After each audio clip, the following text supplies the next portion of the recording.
గజ్జ, గొంగళి, గద్దర్ ఇది విశ్వరూపం తీసుకుంది.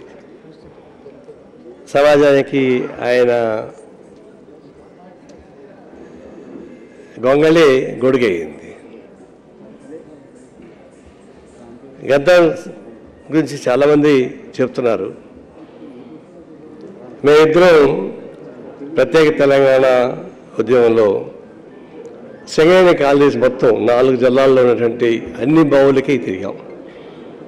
ఆయన అనేవాడు, నారన్నా నువ్వు రాబే, నా గజ్జ నీ ఉపన్యాసం బాగుండు అని చెప్పేవాడు.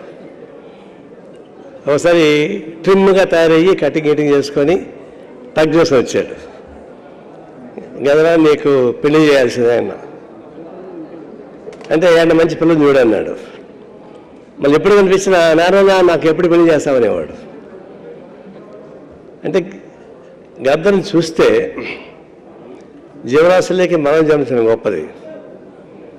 ఈ వ్యవస్థకి రాజకీయ చుక్కాని అవసరం. సరే రాజకీయ పార్టీలు ఎట్లా ఉంది దానిలో మేము పోవడం లేదు. రాజకీయ వ్యవస్థ లేకుండా సమాజం ముందుకు పోతుంది.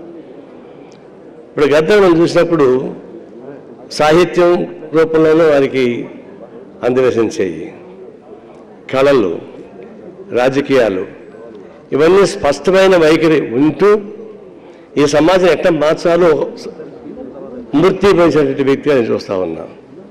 ఒక పార్షల్గా కాదు, అన్ని రకాల మూర్తి పెంచిన వ్యక్తిగా గద్దర్ ఈ సమాజాన్ని సేవ చేశాడు. ఆయన ఇందాక చెప్పాడు సాంబశివరావు, పొడుస్తున్న పొద్దు మీద చాలా పాపులర్ తెలంగాణ దానికి వచ్చింది. ఇది ప్రతిసారి కూడా ఆయన కనిపించినప్పుడు ఒక సంకేతం ఉండేది, ఒక సందేశం ఉండేది. ఆ సందేశం మనకందరికీ ఉపయోగపడే పద్ధతిలోనే ఉపయోగపడింది.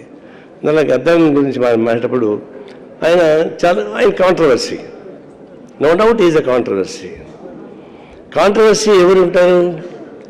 సమర్థంగా ఉండేవాడే కాంట్రవర్సీ ఉంటాడు, అసమర్థుడు కాంట్రవర్సీ ఉంటాడా? రాముడు మంచి బాలులాగా. కాంట్రవర్సీలో కూడా ఈ సమాజం పరంగా వస్తున్నటువంటి అనేక అంశాలపైన కొన్ని కాంట్రవర్సీస్ వస్తాయి. మనం భయపడాల్సిన అవసరం లేదు. అనుకుందానికి చెప్పాల్సిందే, కొంతమందికి ఇష్టం లేకపోయినా ఇష్టం ఉన్నా కూడా.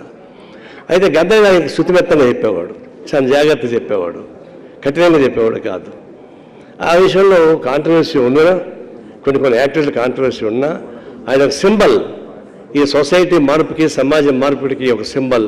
ఆ సింబల్ ఒక జైగాంటిక్ ఫిగర్. ఆయన్ని పోగొట్టుకుని బాధపడుతున్న భారత కమ్యూనిస్ట్ పార్టీ తరఫున వారికి నివాళులు అర్పిస్తా సెలవు తీసుకుంటా ఉన్నాను. ఇప్పుడు సమన్వయకర్త ఎవరో తెలుసా? నన్ను అల్లరి పట్టించిన అల్లం నారాయణ.